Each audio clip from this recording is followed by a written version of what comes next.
I walked into the boardroom expecting to hear my name announced as the new chief operating officer. Instead, I got the shock of my life. Travis Langford, my boss, stood at the head of the table with a smug smile. "We're making some leadership changes," he said, looking right at me.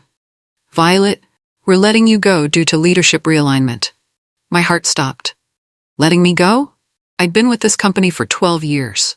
I'd saved them $80 million just last quarter. The room went silent. Everyone stared at their hands, avoiding my eyes. "I'd like you to meet Lucas Hartwell," Travis continued, putting his arm around a young man who looked barely 30. "He's our new COO. Lucas gave a nervous wave. I recognized him immediately. Travis's godson. Security appeared at the door. "Miss Hart, we'll need to escort you out," one guard said gently. I stood up slowly, my legs shaking. 12 years of loyalty, and this is how it ended. I gathered my dignity and walked out with my head high.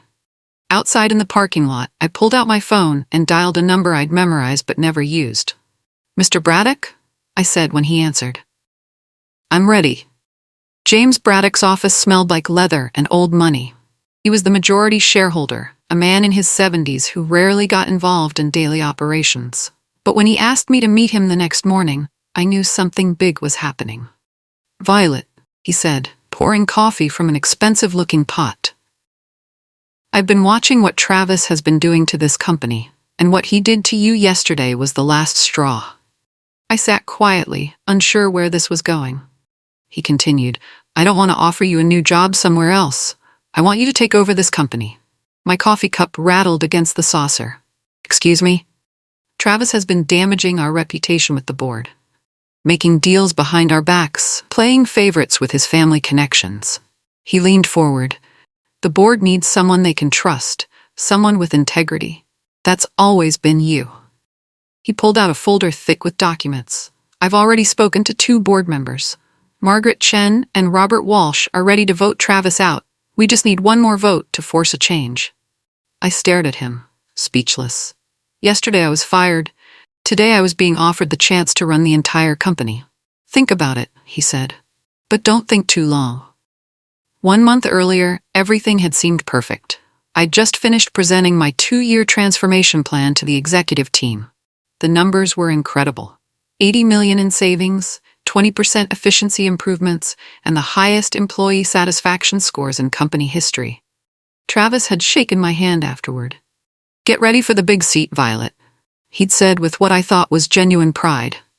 "The board is going to love this. You've earned your place at the top." I'd gone home that night and called my mom to share the good news. I'd even started looking at apartments closer to headquarters, thinking about the longer hours that would come with being COO. But now I realized Travis had been lying to my face. While he was congratulating me in public, he was secretly undermining me with the board. My assistant, Sarah, had accidentally forwarded me an email last week. The subject line read, "Stalling Violet's promotion strategy." I deleted it immediately, thinking it was a mistake. But now it all made sense. Travis had been planning to push me out from the beginning. He couldn't handle the idea of me outranking him. So he found an excuse to eliminate the competition. The betrayal hurt worse than the firing itself.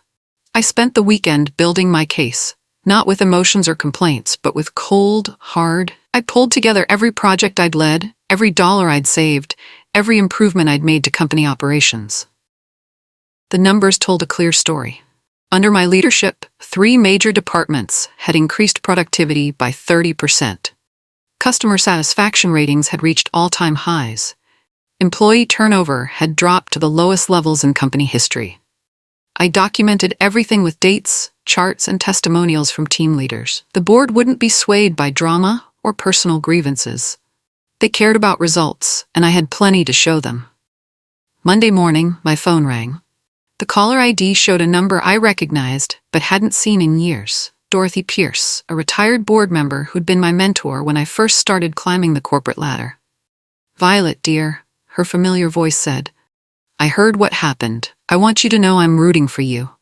And between you and me, I know about Travis's backdoor dealings with the board. Some of us have been watching him for quite some time." Her words gave me hope. If Dorothy was still connected to current board members, maybe I had more support than I realized. Stay strong, she said before hanging up. Truth has a way of rising to the surface. While I was building my case, Lucas was busy destroying the company's morale. Within his first week as COO, he announced layoffs in the marketing department. The following week, he pushed through vendor deals that made no financial sense, just because they were modern and innovative. My former colleagues started reaching out. First, it was text messages asking how I was doing. Then came the phone calls. "Violet, is it true you're starting your own company?" asked Maria from accounting. "Because if you are, I want in." I got similar calls from David in operations, Jennifer in customer service, and even some of the senior managers. They were all frustrated with Lucas's leadership and looking for a way out. "I'm not starting anything new," I told each of them honestly. "But stay tuned. Things might be changing soon." The best part was, I didn't have to do anything to make Lucas look bad. He was doing that all by himself. Every decision he made seemed designed to prove that he was completely in over his head. Travis had gambled on loyalty over competence, and that gamble was backfiring spectacularly. The employees who'd respected me for years were now seeing exactly what they'd lost. Within 2 weeks, the company's internal satisfaction scores had dropped by 40%. Braddock arranged a dinner meeting at an upscale restaurant downtown. Just him, me, and 2 board members, Margaret Chen and Robert Walsh. Both had worked with me on various projects over the years. "Violet," Margaret said over appetizers, "we need to talk about the future of this company. Travis's decisions are starting to worry us." Robert nodded. "The Lucas appointment was made without proper board consultation. We're concerned about the direction things are heading." I stayed calm and professional. "I understand your concerns," I said. "If you'd like, I can share some data about recent operational changes and their impact on company performance." For the next hour, I presented facts without attacking anyone personally. I showed them productivity reports, employee feedback scores, and financial projections based on current trends. The numbers spoke for themselves. Margaret leaned back in her chair. "This is exactly the kind of clear-headed analysis we need in leadership." Robert was already convinced. "Violet, you have my support for whatever comes next." By the end of dinner, Braddock had 2 solid votes. We just needed 1 more board member to flip, and we could force a leadership change. "Next week," Braddock said as we left the restaurant, "we make our move." Not everyone on the board was ready to support change. 3 members, Richard Grayson, Patricia Blackwood, and Evelyn Merrow, had been loyal to Travis for years. They'd all benefited from his leadership in various ways. Richard had received discretionary bonuses for advisory services that no one could quite explain. Patricia's consulting firm had landed several unvetted contracts with the company. Evelyn had enjoyed inflated travel perks and luxury accommodations for business development trips. Braddock called each of them separately. I wasn't part of those conversations, but he filled me in afterward. Richard got defensive, he told me over coffee. Patricia tried to change the subject, but Evelyn actually listened. He'd compiled a dossier of questionable decisions made under Travis's leadership. Nothing illegal, but definitely things that would look bad if they became public. Excessive spending on executive perks while regular employees faced budget cuts. Vendor contracts awarded without proper bidding processes. "I told them change is coming whether they like it or not," Braddock said. "They can either be part of the solution, or they can explain their positions to shareholders." The message was clear. The old ways of doing business were over. It was time for real leadership. "How do you think they'll vote?" I asked. "We'll find out soon enough," he replied. Instead of sitting at home feeling sorry for myself, I decided to raise my profile in the industry. I started attending public events as an independent consultant, networking with other business leaders, and sharing my expertise. Within a month, I was invited to sit on a state leadership panel discussing corporate transformation strategies. The invitation came from someone who'd read about my work in a trade publication. The panel went well. I spoke about practical approaches to operational efficiency and employee engagement. Several attendees approached me afterward, asking for my business card and expressing interest in working together. My presence in the industry was growing, while my old company seemed to be disappearing from major event rosters. People were noticing. I started getting invitations to speak at conferences and join professional advisory boards. Meanwhile, back at my former workplace, things were getting worse. I heard through industry contacts that the company had pulled out of several high-profile industry events, citing budget constraints. The contrast was becoming obvious to everyone who mattered. While I was building my reputation as a thought leader, my former employer was becoming increasingly invisible in professional circles. It felt good to know that my career was thriving even after being pushed out. The exodus began 3 weeks after I was fired. First, David Martinez from operations handed in his resignation. Then Jennifer Walsh from customer service. Finally, Michael Torres, one of the senior managers I'd worked with for years. The Human Resources Department was required to conduct exit interviews with departing employees. What they discovered was shocking. All three cited my absence as their primary reason for leaving.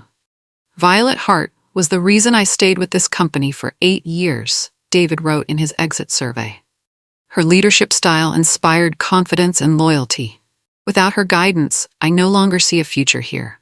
Jennifer was even more direct. The decision to let Violet go shows a fundamental misunderstanding of what made this company successful.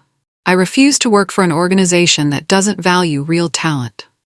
But Michael's response was the most powerful. He attached a 2-page testimonial about my leadership abilities, detailing specific projects where I'd helped him grow professionally and delivered exceptional results for the company.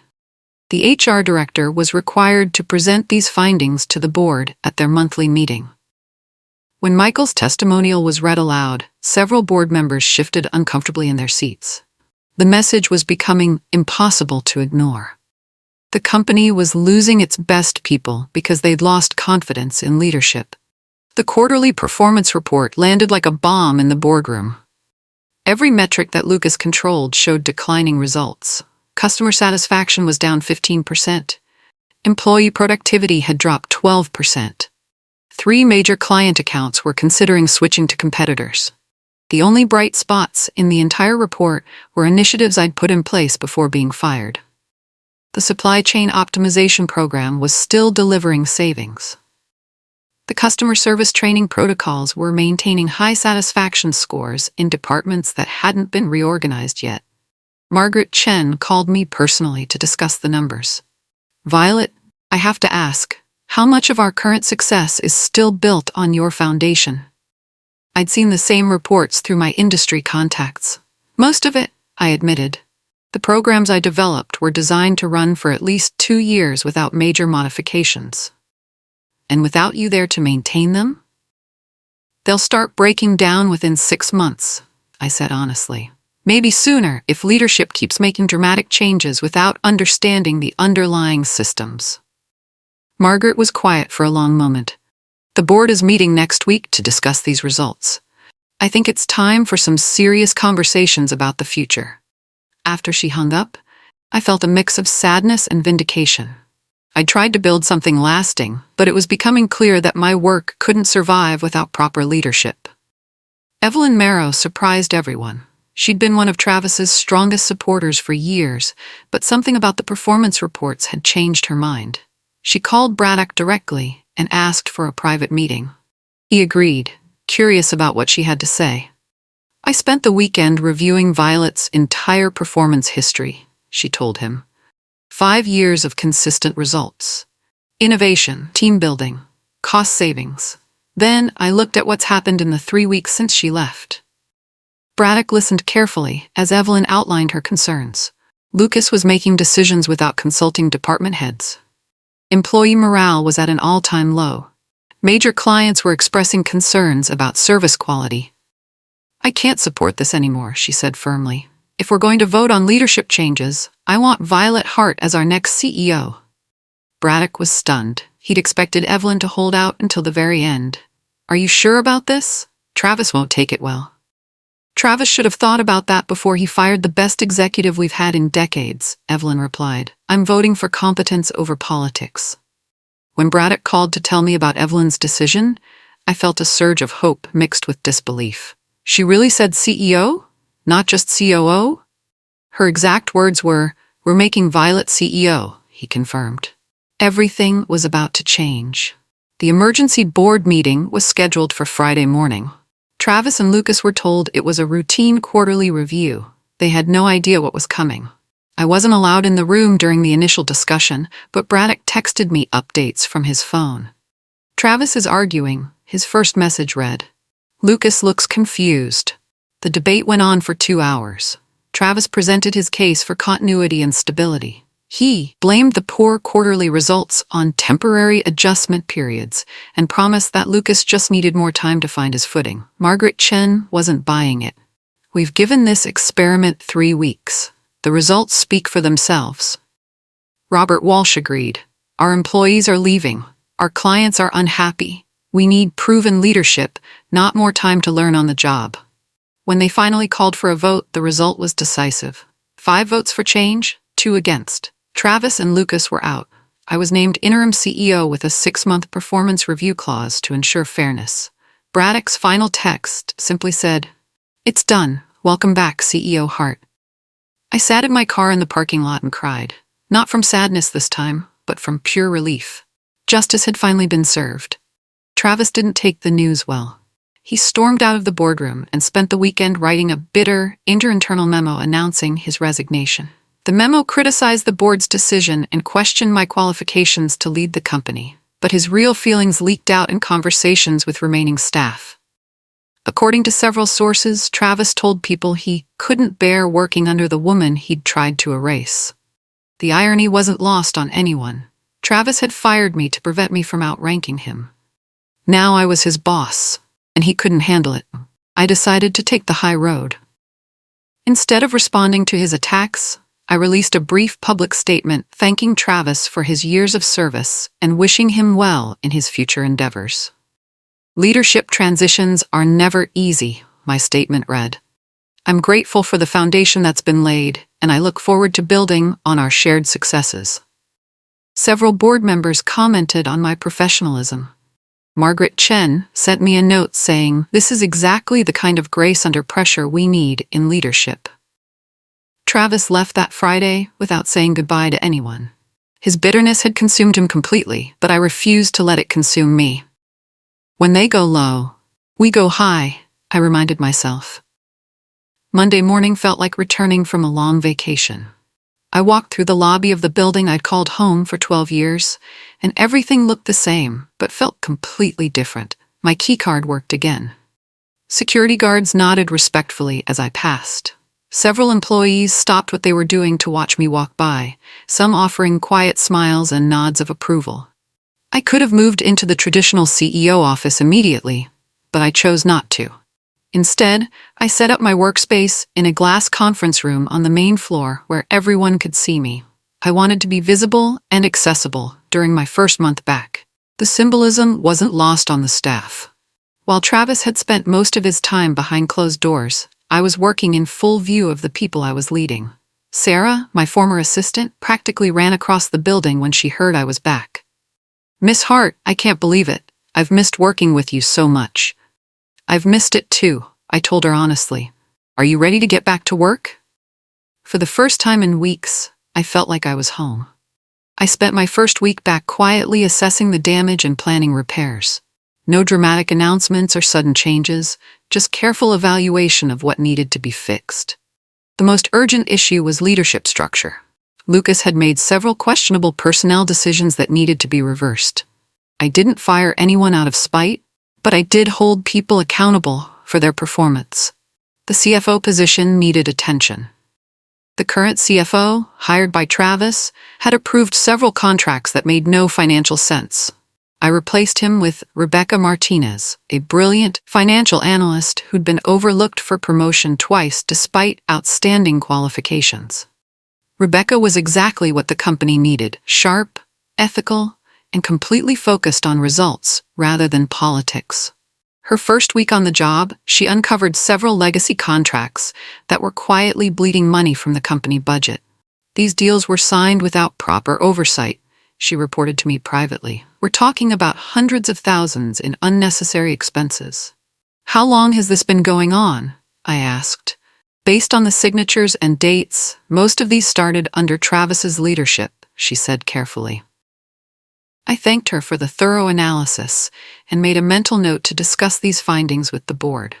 The quarterly earnings call was my first opportunity to speak directly to investors and analysts about the company's direction. I'd participated in these calls before, but never as the CEO. I spoke with confidence about our strategic priorities and operational improvements. I was honest about recent challenges while expressing optimism about our recovery plan. We've experienced some leadership transitions that temporarily impacted our performance, I told the analysts.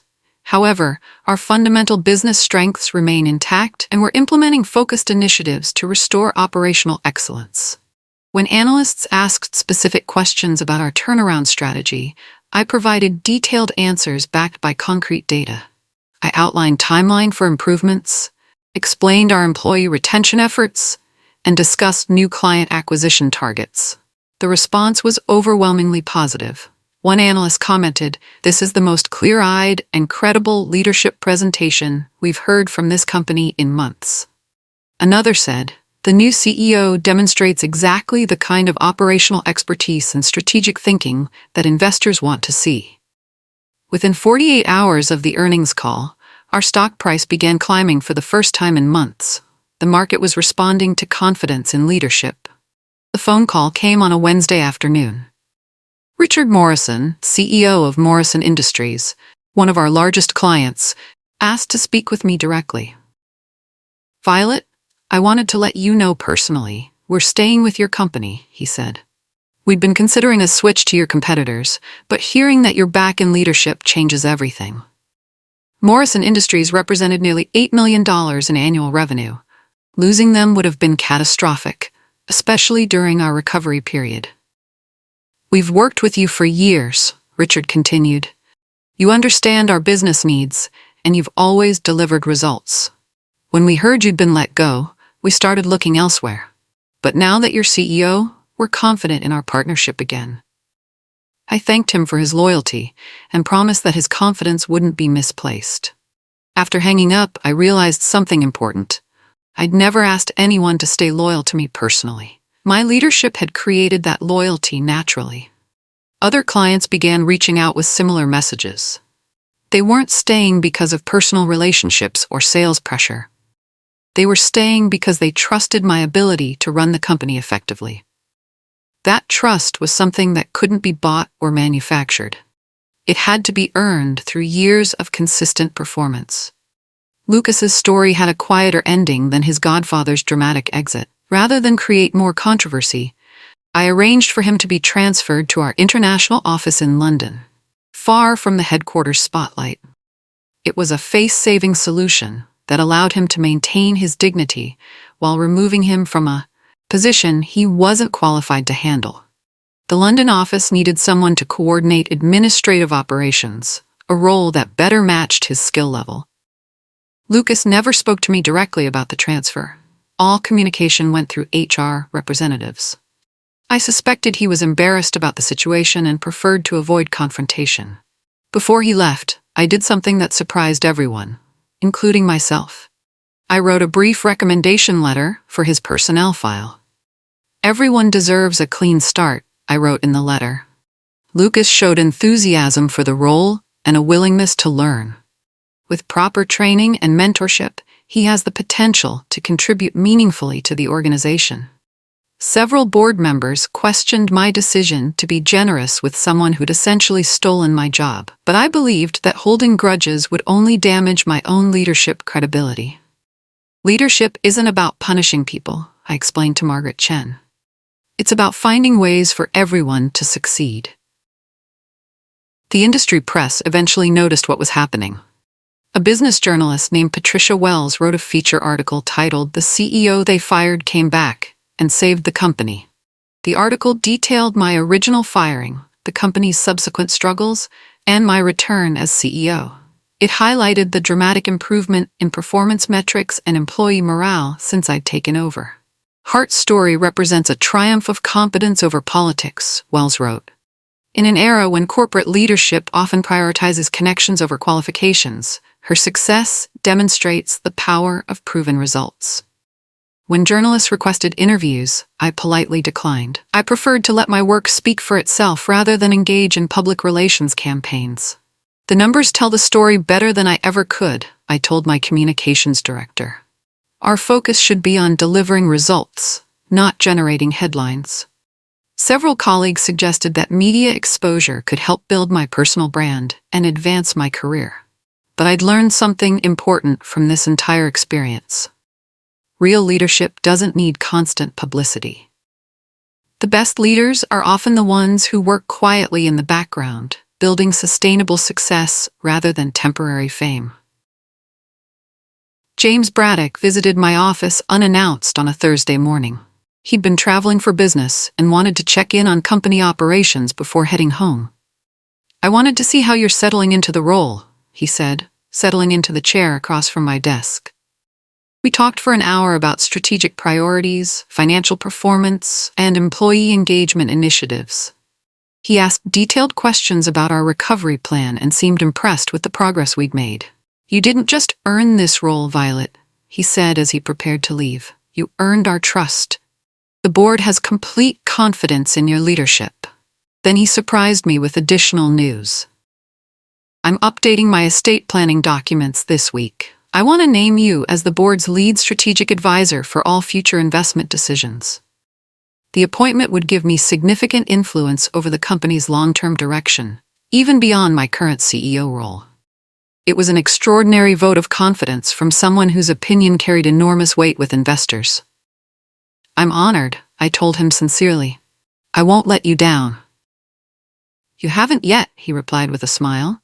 "I don't expect you to start now." The annual shareholders meeting was held in the company's main auditorium. I'd attended these meetings for years as a department head, but this was my first time presenting as CEO. I spoke about our recovery from recent challenges, outlined strategic priorities for the coming year, and answered questions from shareholders about our financial performance and growth prospects. The presentation went smoothly, but what happened afterward was unexpected. As I concluded my remarks and thanked everyone for attending, the entire auditorium erupted in applause. It wasn't polite golf clapping, it was a genuine standing ovation that lasted almost a full minute. Several longtime shareholders approached me afterward to express their support. "We haven't seen this kind of leadership confidence in 15 years, one elderly investor told me. "You've restored our faith in this company's future." Another shareholder said something that particularly moved me. "We came back because you came back. When we heard you were fired, we started selling our shares. When we heard you were named CEO, we bought more." The financial markets had responded to leadership credibility. Investors weren't just supporting the company, they were specifically supporting my leadership. That validation meant more than any salary or bonus ever could. After 6 months of intense focus on company recovery, I finally took my first real vacation in years. I chose a small coastal town where nobody knew my name or cared about corporate leadership. I spent a week reading books on the beach, taking long walks, and eating at small local restaurants. It was exactly the kind of quiet restoration I'd been craving. On my last day, I was having coffee at a seaside cafe when I noticed a young woman at the next table reading a business book. The title caught my attention: "Leading from Within: Practical Strategies for Authentic Leadership." I recognized it immediately because I'd co-written it 3 years earlier during my spare time.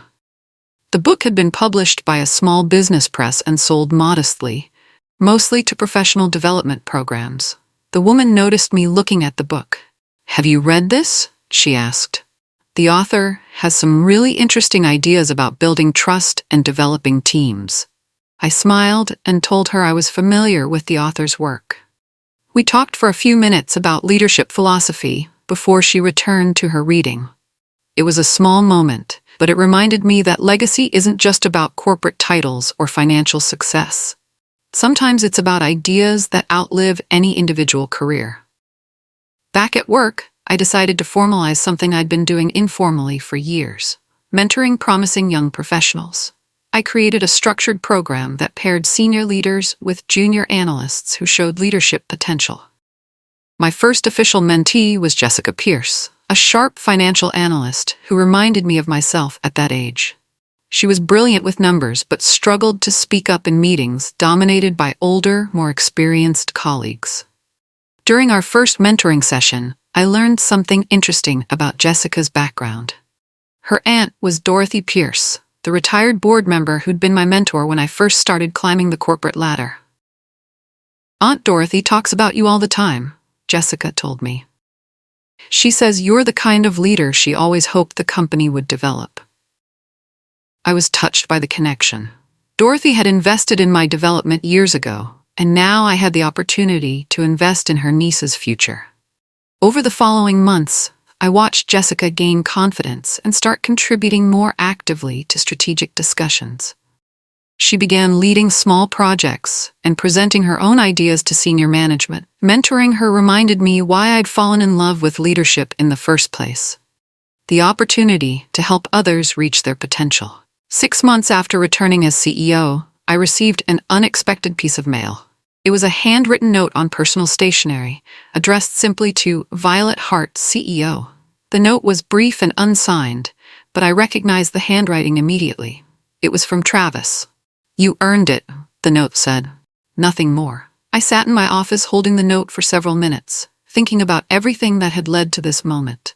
Travis had tried to destroy my career, but ultimately he'd created the opportunity for me to achieve something greater than I'd ever imagined. I tucked the note into my desk drawer and decided not to respond. Some communications are complete in themselves and don't require a reply. That same week, I quietly implemented a new company policy. All executive promotions would now require review by a peer-reviewed panel of department heads and senior managers. No more backroom deals or family connections. The policy wasn't directed at anyone specifically, but it would ensure that future leadership decisions were based on merit rather than politics. "We're building a culture where the best ideas win," I announced at the next staff meeting, regardless of where they come from or who presents them. I'm sitting in my corner office now, looking out at the city skyline and thinking about that phone call 6 months ago. The call that changed everything. When Travis fired me, I could have screamed. I could have argued or begged or threatened legal action. Instead, I walked outside and made a single phone call to someone who understood my value. I didn't get angry. I got strategic. I didn't seek revenge. I sought opportunity. I didn't tear anyone down. I built something better. The company is thriving now. Employee satisfaction scores are at all-time highs. Client retention has improved dramatically. Our stock price has climbed 30% since I became CEO. But the real victory isn't in the numbers. It's in proving that competence eventually wins over politics, that integrity outlasts corruption, that leaders who focus on serving others rather than themselves create lasting success. I think about young professionals who are facing similar challenges right now, being overlooked, undervalued, or pushed aside by people who fear their potential. My advice to them is simple: don't get bitter. Get better. Because sometimes the best response to injustice isn't fighting back, it's rising above it and proving your worth through undeniable results. I didn't get even. I got better.